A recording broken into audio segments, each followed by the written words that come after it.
I like a lot of 8BitDo's stuff. I can't believe that there's a company that's making a killing on controllers with a D-pad in the right spot. This was a need that I had. I didn't know it was a need that anybody else had. After making controllers that mimic the old Nintendo controllers, and after making controllers that improve on the old Nintendo designs, I didn't think there was much else they could do. But now, 8BitDo has made very thin portable controllers that seem like they're for the Switch Lite, but they're really for any Switch and any Bluetooth computer. The 8BitDo Lite looks a little weird at first, but its flagship feature is that its D-pad is read by the Switch as inputs from an analog stick. This has a lot more useful applications than you might think.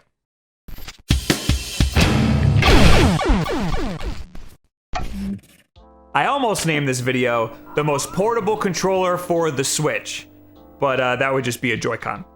But is it the most portable controller for your Switch Lite? No, that would still be a Joy-Con. But these controllers are super thin. It's about the same size as the thinnest part of the Joy-Con, but the Joy-Con has the bump for the right trigger and, of course, the thumbstick. So maybe its low profile is more portable for you. It can definitely fit in your pocket without a problem. The only controllers that come close are the SN30 and Nintendo's own SNES controller, which I can't find anywhere.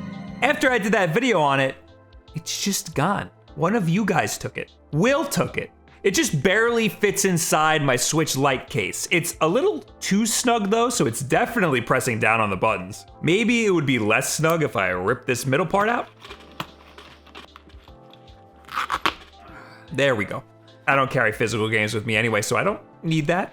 8BitDo did a really good job matching the turquoise color. It's like slightly darker, but it's not noticeable at all. Unfortunately, I don't have a yellow Switch Lite anymore to check that color, but I'm sure it's just as accurate.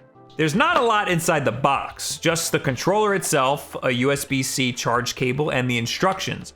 My first instinct is to just throw out those instructions, but you're gonna wanna at least take a look at them for the syncing protocol. You can't just plug it in and hope that it works like a PlayStation controller.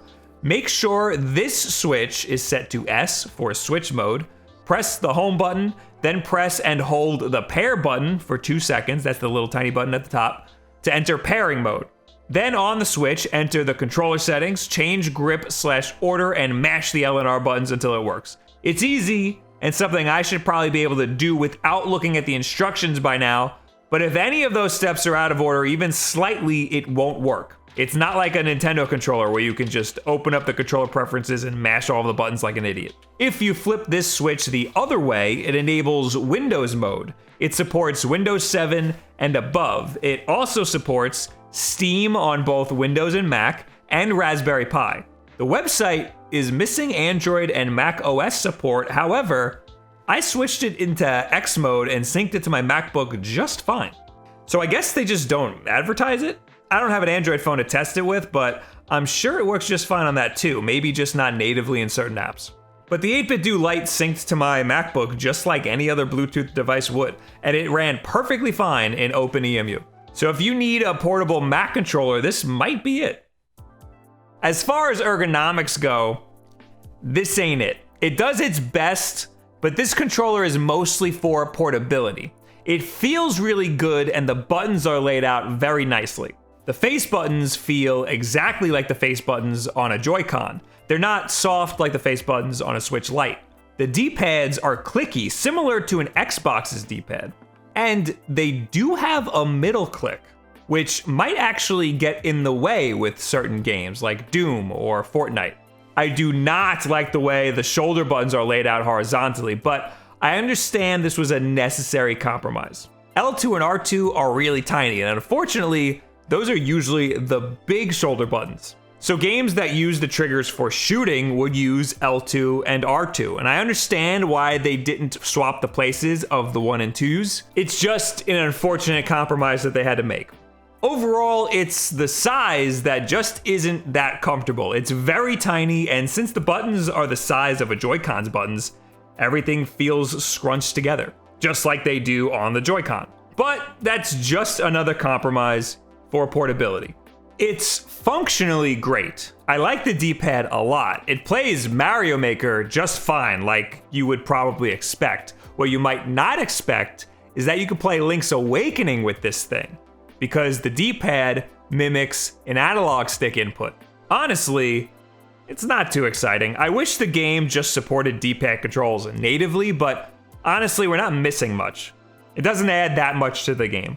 The real kicker is Smash Brothers. This is a game that does not allow the D-pad to control movement. Controlling movement with the D-pad feels super weird. I kind of like it. The only problem is the shoulder buttons and the face buttons. When I play Smash, I rely a lot on the right stick. A quick flick is a great way to input a smash attack or an aerial, but you can't flick the D-pad. And for some reason, I kept hitting the top and right buttons as if they were the A and B buttons. Or maybe I was hitting it because I thought it was the B button, because I'm too used to a GameCube controller. That's probably what it was. Ideally, it would be great to be able to use an SN30 Pro in Smash, since the D-pad is in the optimal spot and there's still a right stick, but who knows? Maybe this will work great for some people. Having a D-pad mimic an analog stick input isn't anything new. The PowerA Fusion wired fight pad has a switch on it that allows the D-pad to work as a D-pad input, or it can mimic the left stick, or it can mimic the right stick. This is an awesome feature, and I wish that more controllers had this, but unfortunately, this controller is not set up for a game like Smash, or any other game that this feature would be useful for, really. As a companion to your Switch Lite, I don't think the 8BitDo Lite is a necessary purchase, unless you want the option to have a second player join your game at any time. Since the Switch Lite doesn't have a Joy-Con, you can't just split the Switch in half and pass it over to a buddy. The 8BitDo Lite is a great way to involve someone else in your gameplay as long as you don't mind them being super close to you. If you want it for yourself, keep in mind, you'll need some sort of stand for your Switch Lite, like one of these little USB-C charge stands, or else you'll be playing the game looking straight down at the table. So, I like this controller. The D-pad is really interesting, but its best feature is its portability. I would still rather make the room to take an SN30 Pro with me though. Having that big fat D-pad and the analog sticks is worth the extra space it takes up, in my opinion. And if you don't need the analog sticks but want the big fat D-pad and a more comfortable controller, the Nintendo SNES controller is a great option too. This will still save you a little more space. The shoulder buttons are styled exactly the same as the 8BitDo Lite too. I just wish I could find mine. Which one of you bastards took it? But if your bag is absolutely filled to the brim, or you need a D-pad to mimic a thumbstick for whatever reason, then the 8BitDo Lite might be your guy. And at only 25 bucks, it's not gonna break the bank either. Also, we settle the score. It's pronounced 8BitDo. So never question my pronunciation ever again. It's me, Mario. It's-a me, Mario! He says his own name in the game. How could you keep saying it like that? You mean to tell me he says, it's-a me, Mario, you What do you guys think about the 8BitDo Lite? Is this a controller that fills any of your needs? Whether it be you need a thin controller, a more portable controller, or you have a use for the D-pads that mimic thumbsticks that I didn't realize. Leave it in the comments below. Add me on Twitter and all this other social media garbage. Also, if you're interested in this, we got Amazon affiliate links in the description below, or anything that we talked about in this video. Those help support the channel. It's not like these guys pay me. They just give me 2 of their controllers. Anyway, we got new videos and live streams all the time. Our schedule is usually in a pinned tweet over on Twitter. We got Wulff Den live every single Wednesday at 8 p.m. Eastern time here on YouTube. We got Twitch streams over on twitch.tv/WulffDen. You can support us here on YouTube or over on Twitch by clicking that subscribe button if you have Amazon Prime. You link it to your Twitch account. That's a free sub. That helps support us. And you link either of those accounts to your Discord account, and you get into our supporter-only Discord, where you get private chat time with us. You get to play multiplayer games with us at least once a month, and you get videos like this one early. But the most important thing that you can do to help us, and the easiest thing, is just subscribe to the channel. That's it. And share this video with a friend that you want to play your Switch Lite with, but you can't because it's only got one controller on it. Thank you very much. Goodbye. Have a good week.